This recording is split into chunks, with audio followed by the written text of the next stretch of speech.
এই নিয়ামতটুকু আল্লাহকে আপনার শুকরিয়া আদায় করবেন না? আপনার মধ্যে যে শিরিক বেদাত ছিল, আল্লাহ রাব্বুল আলামিন আপনাকে যে শিরিক বেদাত বুঝার তৌফিক দিয়েছে, সেই নিয়ামতটুকু কি আপনি আদায় করবেন না আল্লাহ?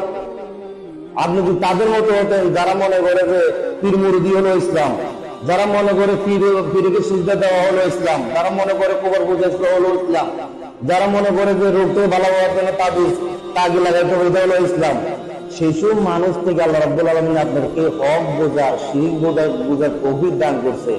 নিয়ামতটুকু স্মরণ করে, এই নিয়ামতটুকু স্মরণ করে হলো তো যা শিখছেন তা প্রচার যাবে না। সবাই নিয়ে আসবে না ভাই, সবাই আসবে। আমার কিছু ভাই বলে যে আপনি এদিকে যান, ওখানে এই জায়গায় যান, তো আপনি চলে গেলেন।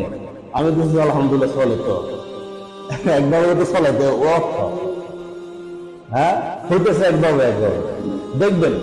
আপনি যত আল্লাহর জন্য সময় দিবেন, আল্লাহ আপনাকে সময় দিবেন। আল্লাহকে আপনি যত সময় দিবেন, আল্লাহ তত আপনাকে সময় দিবেন।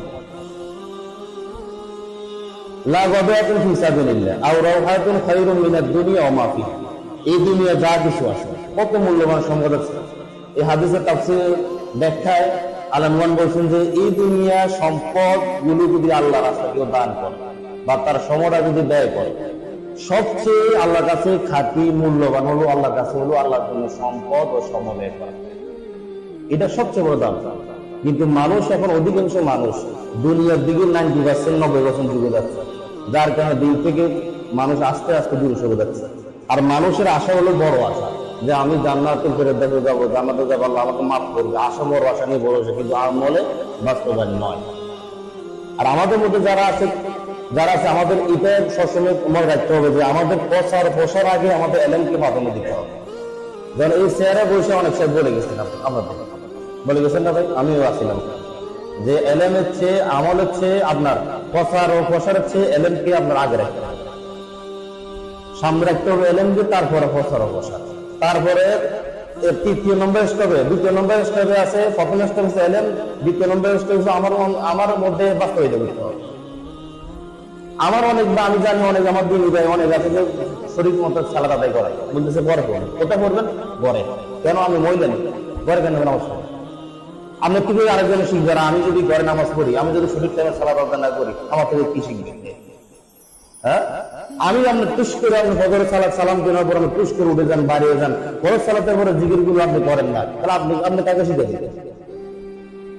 আমার মধ্যে তাকে বাস্তবায়ন করতে হবে, নিজে পরিণত করতে হবে। ওমান আহসানু কাওলাম মিম্মান দাআ ইলাল্লাহ। পৃথিবীতে সবচেয়ে বড় ভালো মানুষ হলো সে যে মানুষকে আল্লাহর দিকে আহ্বান করে।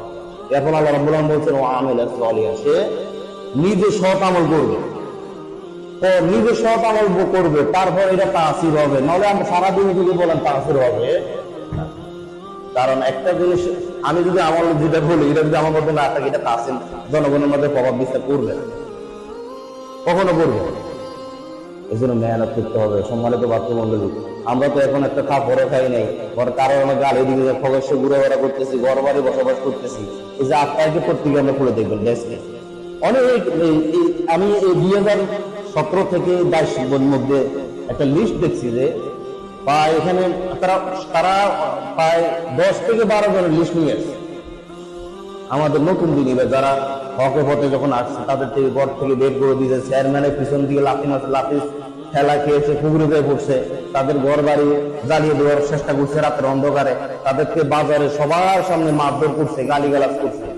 এত কিছু করার পরও তারা ধৈর্য ধারণ করে হকের উপর তারা ছিল। সেখানে তারা এখন আলহামদুলিল্লাহ মসজিদ করছে, সেখানে তারা অনেক ভাই করে করছে। এজন্য আমাদের সময়, মেহনত সবকিছু প্রয়োজন হয়েছে ভাই। এখন আমি আজকে প্রোগ্রাম করলাম, আজকে প্রোগ্রামে আসলাম, এরপর 1 মাসে আমাকে খুঁজে পাওয়া যায়, কোন দিনে আমার পাওয়া যায়, আমার একটু সময় হয় না ভাই। সবাই দিনে কাজ করবে না। এখন আপনার মধ্যে, আমার মধ্যে ন্যূনতম যদি জ্ঞান থাকে, মনে করবেন যে এই জ্ঞানে আল্লাহর এই নিয়ামতটুকু আমি স্মরণ করে এখানে একটু সময়, আমি যা জানি তা আমি প্রচার কাজে একটু মেহনত করি। আপনি যখন আসবেন তখন আর তৃতীয় ভাই চতুর্থ ভাই যারা দায়িত্বশীল আছে তারা উদ্বুদ্ধ হবে। তারা বলবেন না, আমাদের সাথে মানুষ আছে, তারা আমাদেরকে সাপোর্ট দিচ্ছে। কেউ আছে পয়সা দিয়ে সাপোর্ট দিবে, কেউ আছে পরামর্শ দিয়ে আপনার সাপোর্ট দিবে, কেউ আছে শ্রম দিয়ে সাপোর্ট দিবে। বিভিন্ন ধরনের সাপোর্ট যদি পায়, তখন যারা দায়িত্বশীল আছে তারা সামনের দিকে অগ্রসর হচ্ছে সাহস পাবে। আর যদি আপনারা যদি সাপোর্ট না দেন কখনো সাপোর্ট দিয়ে অবশ্যই হবে না, কখনো হবে না। সাপোর্ট দিতে হবে আপনাকে।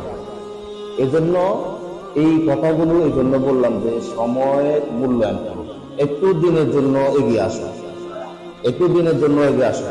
সময় তো বাড়তে মন্ডলী দেখেন, ইসলামের মূল বিষয় যেটা হলো দ্বীনের অস্ত্র কয়টি আপনারা অনেকে জানেন না। দ্বীনের অস্ত্র কয়টি? তিনটি। কয়টি? তিনটি। একটা হলো ঈমান, একটা হলো ইসলাম, আর একটা হলো ইহসান। এই তিনটা সমষ্টির নাম হলো দ্বীন। কি? দ্বীন।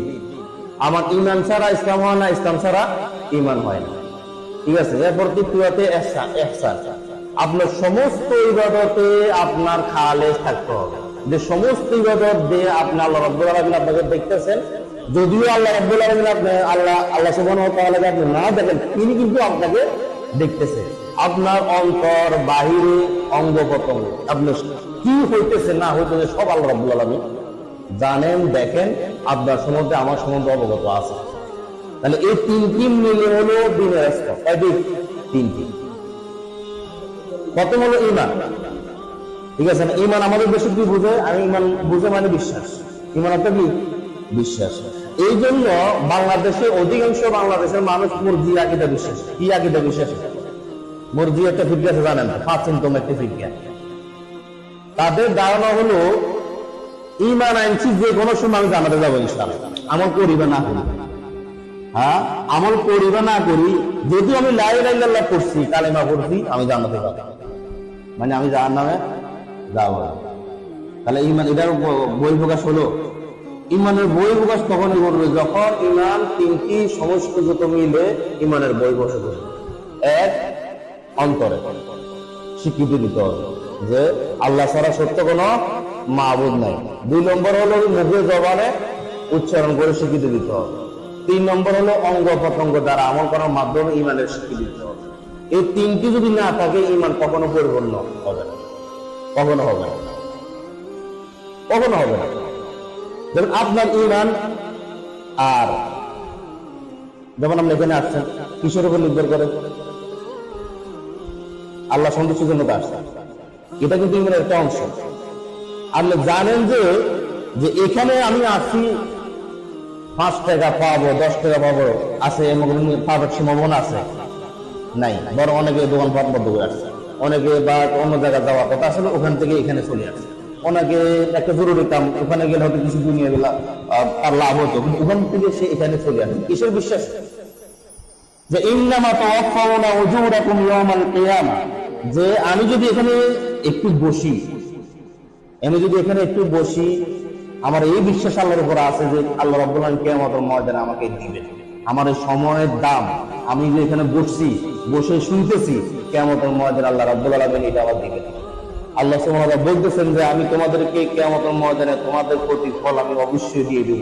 ওয়া আনতুম লা তাযলামুন, আমি বান্দার উপর কোনো জুলুম করব না। আমি দিব বলছি, আল্লাহ রাব্বুল আলামিন দিবেন। এটা হলো এক ধরনের বিশ্বাস।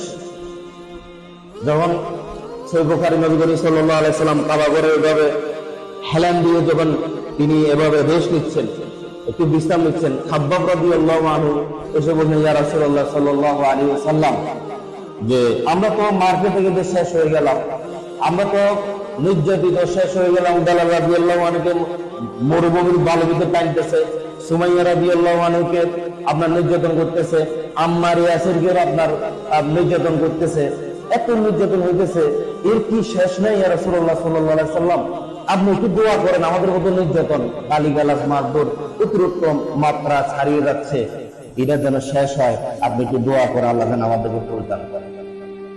দেখেন নবী করিম সাল্লাল্লাহু আলাইহি ওয়াসাল্লাম কেমন কথাটা বলছে। তিনি বলছে শোনো, তার কথা শুনে নবী করিম সাল্লাল্লাহু আলাইহি ওয়াসাল্লাম হেলান, মানে একটু তন্দ্র অবস্থা ছিলেন, তিনি একটু বসলেন, বলছেন শোনো সাহাবী খাব্বাব, যে তোমাদের আগে এই দুনিয়া যেটা দিনের দাওয়াতে তাদের এসেছে, তৎকালীন সময় শক্তিধর মানুষ তারা তাদেরকে কোমর পর্যন্ত মাটিতে গেড়ে দিত, তারপর করার দিয়ে তাদের শরীরটাকে দ্বিখণ্ড করে দিত, এমন